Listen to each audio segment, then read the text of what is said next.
और इसमें short circuit कभी भी हो सकता है। पेड़ बगल में है तो नेताजी का फोटो भी लगा हुआ है और वो विकास के नीचे ही कचरा है। इसमें आप नेनुआ लगाओ आप सीम उगाओ, बरगद का बिजली का तार गिर सकता है। बना था वो भी टूट के गिरने लगा, कोई देखने वाला है नहीं। हम लोग को पानी का व्यवस्था कर दे, हम लोग खेती कर लेंगे। अच्छा, सोहराय और सरूल में आया था? नहीं, कभी झाड़ू देने तक नहीं आया। इन मासूम चेहरा को देखो आप, इन गरीबी। सो गई दुनिया चांद पर पहुंच गई है और एआई और रोबोट बना रही है। तो आइए देखते हैं कि झारखंड के बोकारो शहर का वार्ड नंबर 5 कहां तक पहुंचा है। ये एरिया पड़ता है जामगोड़िया और मांझेडी, और यहाँ पर आप देख सकते हो नेताजी का फोटो भी लगा हुआ है, उमेश ठाकुर। आपका विकास, आपका विकास, और वो विकास के नीचे ही कचरा है और एंट्री पॉइंट पर ही कचरा है। ये है कचरा, एक भी डस्टबिन आपको देखने को यहाँ नहीं मिलेगा। रोड के किनारे सिर्फ कचरा ही कचरा दिख रहा है। लगता है नगर निगम यहाँ तक नहीं पहुँचा है। नगर निगम का इंजीनियर और ऑफिसर जिंदगी में ऑफिस से बाहर निकलेगा तब ना ये नाली वाली देखेगा और पता चलेगा इसमें जंजाल हो चुका है। उगने लगा है सब्जी वब्जी, ट्रांसफार्मर में भी सब्जी उग रहा है। इस सरकारी खूटा जो है ये सामाजिक है, जिसमें नेनुआ उनुआ सब्जी उब्जी उगाई है। वार्ड नंबर 5 में ये स्थिति है कि जो पोल होता है ना, सरकारी पोल, उसका भी यूज़ किया जाना है, वो यूज़ हो रहा है। इसमें आप नेनुआ लगाओ आप सीम उगाओ, ये सामाजिक है ये पोल। इसमें आप अपना नेनुआ वेनुआ उगाइए और उसके बाद घर लेकर जाइए। इसमें कोई आपत्ति, किसी तरह का कोई समस्या नहीं है वार्ड नंबर 5 में। और यहाँ पर आप देखो कि पोल वोल पे कितना ज़्यादा आपका नेनुआ वेनुआ भी लोग उगाया हुआ है लोग। और इसमें शॉर्ट सर्किट कभी भी हो सकता है। पेड़ बगल में है और वो आकर यहाँ कनेक्ट होता है पोल पे। पोल वगैरह भी कभी पेंट वेंट हुआ है या नहीं हुआ है, पूरा जंग लगा हुआ है, आप देख सकते हो पूरा जंग लगा हुआ है। वो इतना लोग पार होता है, इतना लोग आता है। अभी इलेक्शन से पहले इतना प्रत्याशी आएगा और दावा करेगा कि हम ये कर देंगे वो कर देंगे, उसको ये सब नहीं सूझ रहा है। वो है ट्रांसफार्मर जिसमें नेनुआ और सीम उग रहा है, और ये है स्कूल जहाँ पर आपका कचरा फेंका हुआ है। ये सारा कचरा है, यहाँ एक भी डस्टबिन नहीं देखने को आपको मिलेगा। ये स्कूल के सामने, और कच्चा रास्ता भी है, रोड मिलाया नहीं गया है अब तक, कच्चा रास्ता अब तक यहाँ है। बरसात में बहुत ज़्यादा चैलेंज देखने को मिलता है। बरसात में एक तो स्कूल का सिस्टम आपका अच्छा नहीं है, बरसात में कच्चे सड़क से जो है बच्चे जाते हैं, कम से कम सड़क तो बनवा देते। कचरा भी साफ नहीं है, या डस्टबिन तो डाल सकते थे। तो ये स्कूल है जहाँ से शिक्षा आप लोग, यही प्राइवेट स्कूल होता तो चकाचौंध आप देख रहे होते। ये हाईवे से मेन एंट्री है, हम सिर्फ मेन एंट्री दिखा रहे हैं, अभी अंदर तो घुसे ही नहीं है। तो मेन एंट्री में आप देखो कि ये अब सब्जी जहाँ उगाया जा रहा है सरकारी पोल और ट्रांसफार्मर पर, वहीं पे नेताजी का फोटो लगा है और उसी नेताजी के फोटो के नीचे जो है कचरा फेंका जा रहा है। एक भी डस्टबिन नहीं है। और क्लीननेस का हाल जो आप देख सकते हो, कंटिन्यू आप दिखा सकते हैं, ये देख सकते हैं क्लीननेस का हाल, ये कहीं क्लीननेस नहीं। और यहाँ कचरा फेंका जा रहा है, नेताजी का फोटो भी है। तो ये है मामला, ये है स्थिति। सरकारी खजाना मतलब जनता का पैसा, और ये जनता अपना यूज़ कर रही है। पोल में गोईठा ठोका जा रहा है, और क्योंकि उपयोग में लाना होगा, क्योंकि लाइट तो आता नहीं। अच्छाई और बुराई का रास्ता में हम बुराई का रास्ता चुनेंगे और देखेंगे बुरा बुरा। देखो ये मैदान में कितना बुरा कचरा फेंका हुआ है, और यहाँ रास्ता भी आधा देखो टूटा हुआ है, आधा बना हुआ है। मतलब ये हाल है, मतलब रास्ता दुनिया रोबोट बना रहा है, हम रास्ता नहीं बना पा रहे हैं। और यहाँ किसान लोग अपना खेती करते हैं, इनको सुविधा नहीं दोगे तो कहाँ से रोजगार, तो एक तो आप दे नहीं पा रहे हो, और सुविधा भी नहीं दे रहे हो कि खेती ढंग से करके रखें। कचरा तो रास्ता में फेंका हुआ है ही, और हरियाली को नष्ट कर रहे हैं, और तालाब वगैरह भी सूख रहा है। जहाँ पे अभी लोग, यहाँ क्वार्टर बना कर दिया गया है, सरकारी क्वार्टर, जहाँ से लोग पानी यूज़ करते हैं, यानी पानी भी वहाँ तक नहीं पहुँच पा रहा है। तो ये तालाब वगैरह जो सूख रहा है, ये पूरा इन्वायरमेंट का नुकसान है, हम सब का नुकसान है। ज़मीन में जो लेयर है, पानी का लेयर, वो गिरता चला जा रहा है। अब हम घुस रहे हैं बस्ती की तरफ, जहाँ पे लोग जो है आज भी उसी व्यवस्था में जी रहे हैं जिस व्यवस्था में हमारी पुरखे हुआ करती थी। ये मट्टी का घर आप देखो, यहाँ पे सुअर पालन वगैरह भी होता है, और मट्टी का घर वगैरह यहाँ आपको ज़्यादा से ज़्यादा देखने को मिलेगा, क्योंकि यहाँ पक्का घर नहीं है, पक्का मकान नहीं है। ये ग्रामीण एरिया है जहाँ पे आज भी सरकारी स्कूल में लोग जाते हैं, क्योंकि उनके पास डीपीएस और संजीवियर जैसा ऑप्शन नहीं है, पैसा नहीं है, इनके पास रोजगार और सुविधा नहीं है।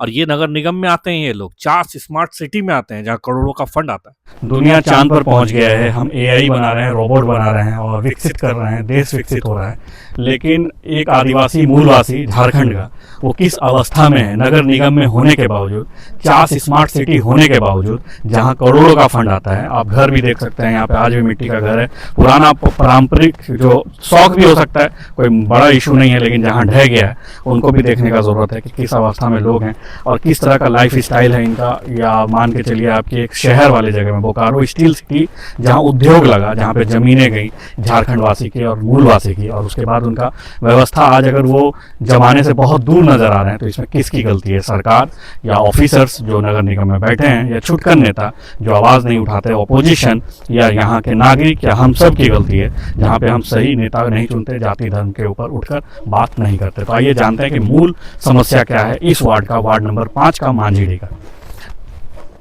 देखिए यहाँ का समस्या है, पानी का सप्लाई नहीं हुआ है, घर 2014 में पास हुआ था राजीव आवास योजना, वो भी टूट के गिरने लगा। देखिए सब का स्थिति है, टूट के गिर रहा है। उसका चापाकल का भी स्थिति खराब। यानी पानी अगर नहीं मिला है तो चापाकल बेसिक था, आपको नहीं मिलता है? कोई टैंकर वैंकर भेजा जाता है? नहीं। अच्छा, टैंक मतलब पानी का बहुत ज़्यादा समस्या है। तो कैसे आप लोग यूज करते हैं पानी? हम लोग यूज करते हैं, दूर से लाते हैं। कितना किलोमीटर? हाफ किलोमीटर जाते हैं। डेली जाना होता है? हाँ। नहाने पीने के लिए? नहीं, पीने के लिए, नहाने के लिए तो तालाब ही है। तालाब यूज करते हैं आप लोग? हाँ, ऐसे घर तक कोई पानी का सुविधा नहीं है? तालाब भी तो सूख रहा है आगे सूख रहा है, लेकिन नगर निगम यहाँ तालाब को बनाया है, लेकिन वहाँ हम लोग नहा के आते हैं। तो आबादी के हिसाब से वो सक्षम है वो तालाब कि और चाहिए? नहीं, सक्षम है कि और एक दो चाहिए ना। वो एक दो तो पास हुआ है, 2 तालाब हुआ है। तालाब का ठीक है, इशू सॉल्व हुआ है, लेकिन वहाँ का लाइट जो व्यवस्था है सब चरमरा गया है, सब लूटपाट के लिए। बिजली नहीं है? नहीं, लाइट पे आपका सोलर लाइट लगा हुआ था, लेकिन जैसे लगा वैसे सब गायब हो गया। तो मतलब लाइट नहीं, अंधेरा में अपना जो है सिस्टम रहता है। तो पानी घर तक तो नहीं पहुंचा है? नहीं, पानी तालाब जाना पड़ता है नहाने के लिए, नगर निगम में होने के बाद। उसके बाद आपका पानी लाने के लिए, पीने के लिए दूर जाना होता है। सप्लाई पानी तो आप लोग नहीं पी रहे हैं? नहीं, सप्लाई नहीं। आपका वो टेम्पो वाला पानी भी तो नहीं आता होगा? नहीं। तो मतलब कुल मिला के आप जमीन से जो निकला हुआ पानी है वही पी रहे हैं? उसमें ज़्यादा आयरन है क्या है उससे मतलब नहीं? तो यहाँ का पानी खारा थोड़ा है, इसलिए हम लोग दूर से नीचे वो है फार्म, वहाँ बोरिंग किए हुए हैं, तो वहाँ का पानी थोड़ा अच्छा लगता है, तो पीने के लिए वहाँ से लाते हैं।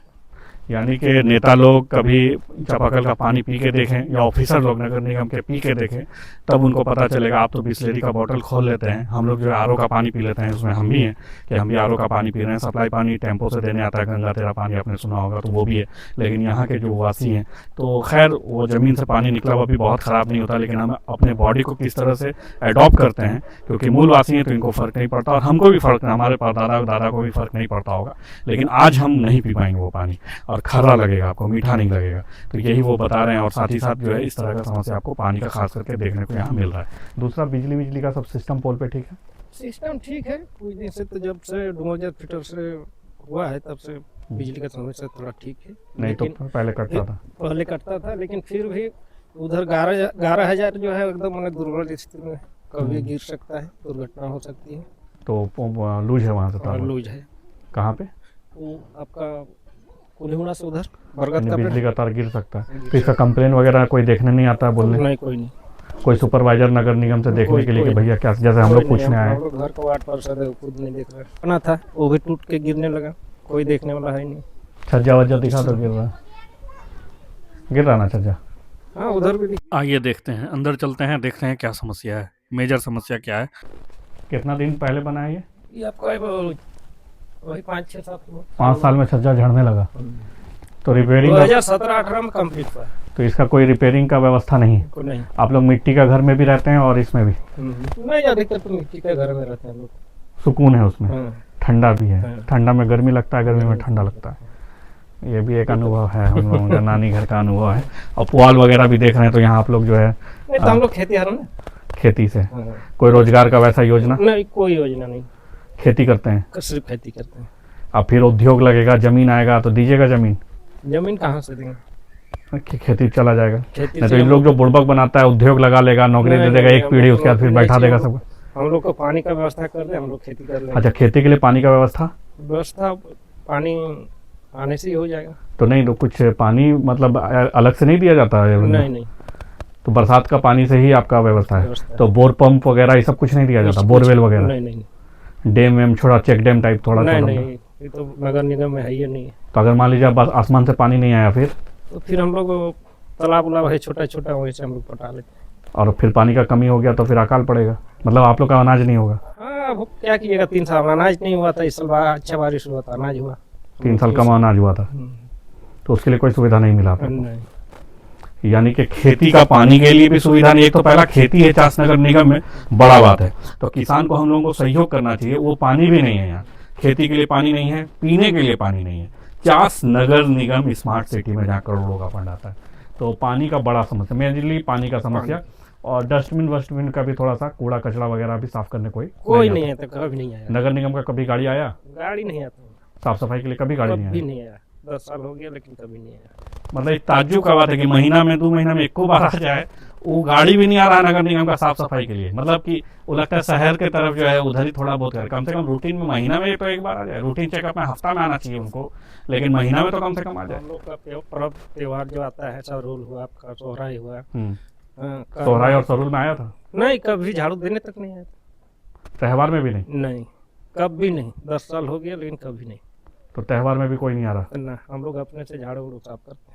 तो सफाई के लिए कोई नहीं? कोई नहीं। यानी सफाई तो जीरो है। पानी तो चलो ठीक है, तालाब का कोशिश है, सफाई तो जीरो चल रहा है, और पानी का समस्या भी जीरो चल रहा है। बिजली में चलो ठीक है, बिजली का सोलर वोलर कहीं कहीं कुछ कुछ लगा हुआ है, तो मैंने वो भी फेल है, वो भी मतलब 7-8 साल से फेल है। हम लोग हम टंकी लगवाए चंदा करके, लेकिन हम लोग का वार्ड पार्षद बोला कि हमारा नहीं है, और तब से बंद है, तो बंद है। तो पानी टंकी जो सोलर वाला दिया उसका भी कहानी खत्म, खाली दिखने के लिए, वो टंकी भी चालू नहीं है। मतलब इतना व्यवस्था तो कोई देखने भी नहीं आ रहा है, मतलब यहाँ से लोग नहीं पहुंच पाया नगर निगम तक। नगर निगम में कोई तो भी नहीं कर रहा है। और आप लोग भी नहीं, सुपरवाइजर हम लोग का जो है, वार्ड पार्षद का जो प्रतिनिधि है, हम लोग बोलते थक गए, बात वहां तक नहीं पहुंच पा रहा। नहीं, अब पहुंच रहा है तो पता नहीं क्या हो रहा है, नहीं हो रहा, यहाँ तक आदमी नहीं पहुंच पा रहा है। तो हम लोग जब घर बनना शुरू हुआ तब हम लेटर लिख के दिए थे कि घर देखिए बहुत खराब बन रहा है। जांच हुआ, लेकिन घसने से ही झड़ने लगा। जांच में बुरी तरह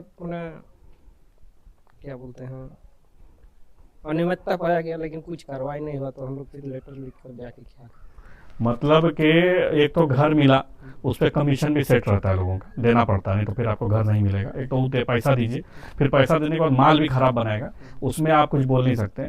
और उस पर भी जब योजना जो मिला है, आवास योजना जो आपका आता है, प्रधानमंत्री आवास योजना, तो उसमें भी जो है आपका करप्शन है। तो यानी कि एक तो देना नहीं, मूल मतलब कि कोयला चोरी हो ही रहा है, लोहा चोरी हो रहा है, जमीन चोरी हो रहा है, वो तो बड़ा बड़ा मैटर है करप्शन का।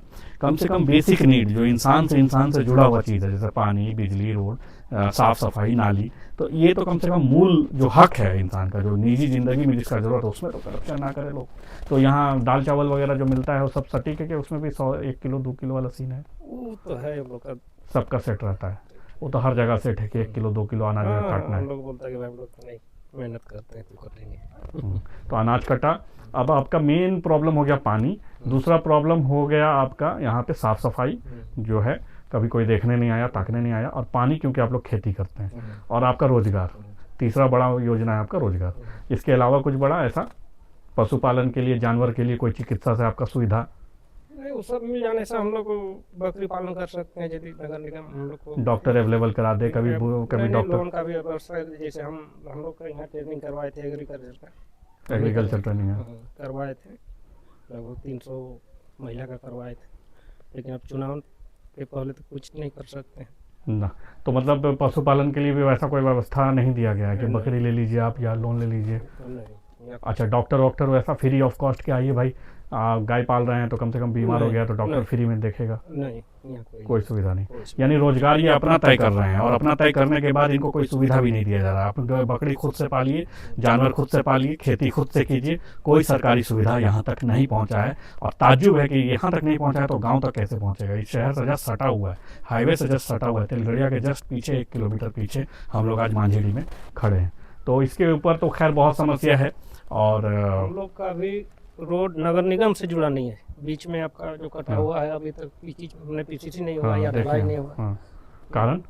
कारण अब देखिए, अब करोड़ों का यहाँ ट्रांजिट ब्लॉक बना, कुछ है वहाँ पर कारण बने, रैयत लोग है, नहीं विवादित नहीं है, रैयत लोग है, लेकिन वो आपका खास है। नगर निगम चाहते तो कुछ करके पार कर सकते थे। तो बहुत अच्छा रहा ये अनुभव रहा इनका। लेकिन हाँ, वही है कि एक जो पीढ़ी है या एक जो कस्बा है वो बहुत आगे निकल जाए और एक कस्बा बहुत पीछे रह जाए, इसी को बोलते हैं इक्वालिटी। जब हम इक्वालिटी का बात करते हैं, मॉरल और एथिक्स का बात करते हैं, समाज में बराबरी जो है, यही वो बराबरी का बात किया जाता था हमेशा से, आज़ादी के समय पे भी और आज़ादी के बाद भी। लोगों ने अपना जो है खून पसीना जो बहाया है इस देश के लिए, वो इसी दिन के लिए बहाया था कि हम एक हो जाएं। स्किल इंडिया का यहाँ सर्टिफिकेशन भी हुआ है। एनजीओ क्या करती है ना, एनजीओ आपको स्किल करती है, कुछ योजना लेकर आती है और जैसे 100 करोड़ 50 करोड़ या जो भी है 10 लाख 50 लाख का योजना आता है, फंड आता है, उस फंड के हिसाब से वो ट्रेनिंग कराएगी और चली जाएगी और ये सर्टिफिकेट भी वो बन जाएगी कि हमने इतने लोगों को स्किल कर दिया। पर इसके बाद आगे का कोई उपाय नहीं होता। हालांकि एनजीओ अपने एंड से ठीक ठाक काम करती है, कोशिश करती है, लेकिन उसमें भी करप्शन कहीं ना कहीं है। कैसे है करप्शन, जैसे कि 50 महिला के लिए आया, रिपोर्ट बन के जाएगा इस तरह का कि 100 महिला को जागरूक किया गया या स्किल किया गया और वहाँ 50 को ही किया जाएगा, 50 का पैसा आपके पास रहेगा। तो ये भी एक है। लेकिन हाँ, यहाँ पे कुछ लोग जो स्किल अपना ले रहे हैं वो कहीं ना कहीं आगे यूज भी होना चाहिए। तो ये स्किल जब आ गया है इनके पास तो इसका यूज आगे होगा कहाँ, इसके लिए कोई व्यवस्था नहीं मिला आप लोगों को। खाली सिखा दिया गया, बता दिया गया, उसके बाद आप क्या कीजिएगा नहीं कीजिएगा। ठीक है, फिर भी एक कोशिश है कि कम से कम सिखा दिया गया। लेकिन अगर सरकार इसके बाद अगर कोई व्यवस्था बना देती कि सरकारी फंड से आपका क्या होता है कि कपड़ा सिलने का कुछ स्टार्ट होता सिस्टम, ड्रेस जो होता है सरकारी ड्रेस वो इन लोगों के द्वारा ही बनाया जाता, तो ये जो ट्रेनिंग ली हुई महिलाएं हैं तो यूज़ होती वहाँ पे, नौकरी मिलता है उनको। तो ये भी स्कोप किया जा सकता है, स्कोप दिया जा सकता है। यही वो सोलर टंकी है जो जर्जर हो चुका है, कोई देखने वाला नहीं, कोई पूछने वाला नहीं, बस शो का है। फंड आया था, फंड लगा दिया गया, उसके बाद चले या ना चले किसी को कोई फर्क नहीं पड़ता, क्योंकि करप्शन बढ़ चुका, कमीशन बढ़ चुका, अब इसके ऊपर क्या ही करना है। और ये बच्चे लोग किस व्यवस्था में रहते हैं, आप देख लो, खुद देख लो कि कितनी गंदगी है यहाँ पर। और नाली तो पूछो ही नहीं, नाली का तो नामो निशान नहीं है यहाँ, कच्चा नाली है, लोग उसी में मैनेज करते हैं, अपने हिसाब से रह रहे होते हैं।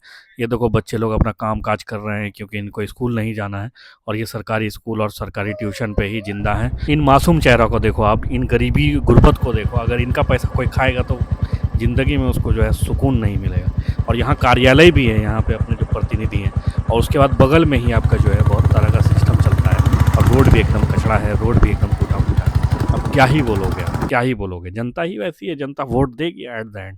क्या अमीरों के बच्चों का तो भविष्य होता है, इन बच्चों का क्या भविष्य है, आप खुद सोचो, इनका क्या लाइफ है। नहीं है अभी कैश नहीं लाए, कैश नहीं लाए हैं, चलो कौन चीज़ का चंदा खोज रहा है,